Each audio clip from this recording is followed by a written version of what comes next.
Hello and good morning to all of you. जैसा कि कल आप सभी लोगों से ये प्रॉमिस किया था कि कॉस्ट अकाउंटिंग से जुड़ी हुई और चीज़ों को आज की वीडियो में लेकर आएंगे।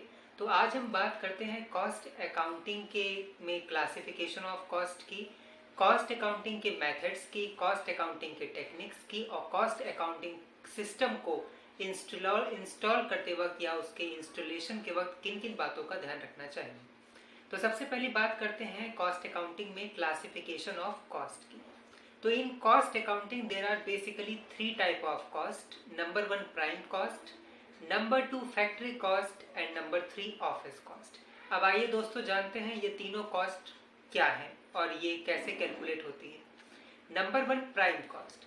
This cost is also known as original cost और basic cost and for calculating this cost the formula is direct material plus direct labour plus direct expenses. यानी फॉर एग्जांपल अगर डायरेक्ट मटेरियल 2000 है, direct labour 1000 है and direct expenses 2000 है, तो 2 + 1 + 2 यानी 2 and 1 यानी 5000 हो गया प्राइम कॉस्ट। यानी in short the total of direct material, direct labour and direct expenses is known as prime cost. Number 2 work cost. Work cost is also known as factory cost. इसको calculate करने का सबसे आसान तरीका है prime cost में जो भी फैक्ट्री एक्सपेंसेस हैं उनको ऐड कर दीजिए, तो जो रिजल्ट आएगा या जो अमाउंट आएगी वो हो जाएगी वर्क कॉस्ट या फैक्ट्री कॉस्ट। फॉर एग्जाम्पल हमारी प्राइम कॉस्ट 5000 है और फैक्ट्री एक्सपेंसेस 2000 है, तो 7000 हो गया वर्क कॉस्ट या फैक्ट्री कॉस्ट। अब लास्ट आता है ऑफिस कॉस्ट। ऑफिस कॉस्ट को हम कॉस्ट ऑफ प्रोडक्शन भी बोलते हैं और इस कॉस्ट को कैलकुलेट करने का फार्मूला होता है कि जो हमारी वर्क कॉस्ट आई है उसमें ऑफिस एक्सपेंसेस को ऐड कर दिया जाए यानी जोड़ दिया जाए, तो जो अमाउंट या रिजल्ट आएगा वो होगा ऑफिस कॉस्ट, जिसको कॉस्ट ऑफ प्रोडक्शन भी बोलते हैं। फॉर एग्जाम्पल जैसे हमारा फैक्ट्री कॉस्ट था 7000 और उसमें अगर हम ऑफिस कॉस्ट है 3000 उसको जोड़ दें तो 10000 हो गया हमारा ऑफिस कॉस्ट या cost of production. So guys, there are 3 type of classification of costing in cost accounting system. Number 1 prime cost, number 2 work cost and number 3 and last office cost. Prime cost को हम original और basic cost भी बोलेंगे, work cost को हम factory cost भी बोलेंगे और ऑफिस कॉस्ट को हम कॉस्ट ऑफ प्रोडक्शन भी बोलेंगे। होपफुली आपको क्लासिफिकेशन ऑफ कॉस्ट समझ में आ गया होगा। अब बात करते हैं कॉस्ट अकाउंटिंग के मेथड्स की। There are various types of methods of cost accounting. Number 1 single costing, number 2 process costing, number 3 multiple costing, number 4 operating costing, number 5 contract costing and number 6 uniform costing. तो आइए अब इसको one by one समझते हैं। Number 1 single costing. दोस्तों single costing method उन जगहों पर यूज होता है, उन प्रोडक्शन हाउस या बिजनेस हाउस में यूज होता है जहां पर एक ही आइटम को पूरे साल लार्ज क्वांटिटी में यानी बल्क में बनाया जाता है। For example cement, sugar, bricks यानी ईंटें। तो ऐसी कॉस्ट अकाउंटिंग सिस्टम जहां पर सिंगल आइटम प्रोड्यूस किया जाए पूरी ऑर्गेनाइजेशन में पूरे साल, तो उसको बोलते हैं single costing. Number 2 process costing. दोस्तों ये नाम से ही है प्रोसेस कॉस्टिंग, ऐसा मेथड ऑफ प्रोडक्शन जहां पर हमारा प्रोडक्शन कई स्टेजेस या कई प्रोसेस से कंप्लीट हो रहा है, उसको बोलते हैं process costing. For example chemical industry, making producing of soap, all this, तो this is known as process costing. Number 3 operating costing. Operating costing method उन जगहों पर अपनाया जाता है, उन प्रोडक्शन हाउस या बिजनेस हाउस को जो पब्लिक यूटिलिटी प्रोवाइड करते हैं। पब्लिक यूटिलिटी मतलब पब्लिक के लिए यूज करने लायक चीजें जैसे railway, electricity, water supply etcetera. तो ऐसी जो कॉस्टिंग मेथड होती है उसको बोलते हैं operating costing.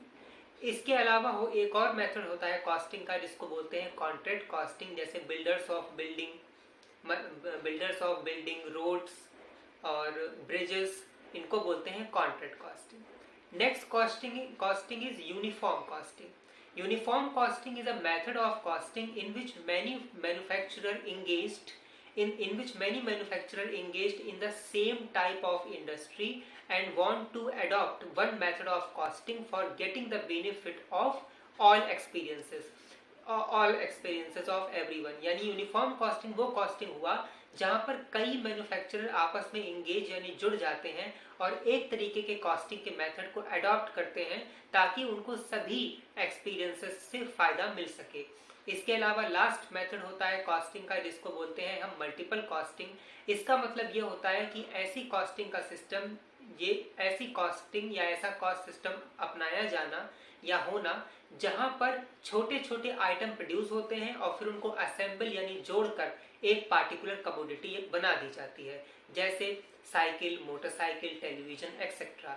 So all these are the methods of costing: process costing, single costing, multiple costing, operating costing, contract costing and uniform costing.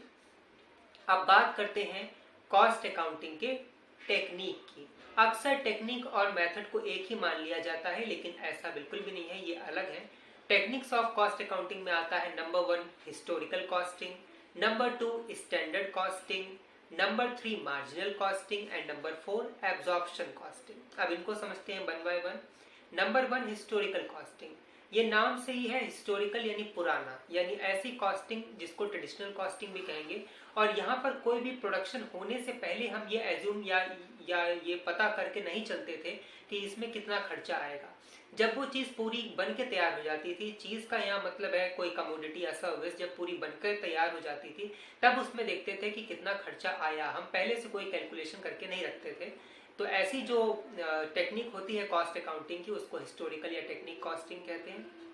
Number 2 standard costing, this is completely the opposite of standard costing. In इस तरीके की cost में हम सब कुछ पहले से assume करके चलते हैं और फिर उसके बाद ये देखते हैं कि हमारा सोचा हुआ और एक्चुअल में जो रिजल्ट आया उसमें कोई डिफरेंस है या नहीं। अगर डिफरेंस नहीं है तो ये बहुत पॉजिटिव साइन है, अच्छी बात है। और अगर डेविएशन यानी डिफरेंस है तो ऐसा क्यों हुआ, उसका रीजन फाइंड आउट किया जाता है और फिर उस रीजन को आगे इन फ्यूचर वो रिपीट ना हो, ये कोशिश की जाती है। तो ऐसा जो टेक्निक होती है कॉस्ट अकाउंटिंग की, उसको बोलते हैं standard costing.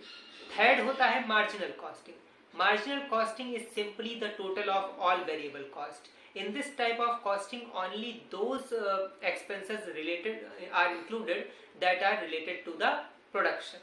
And last, absorption costing. Absorption costing वो costing होती है जिनमें fixed और variable दोनों तरीके के expenses को consider किया जाता है।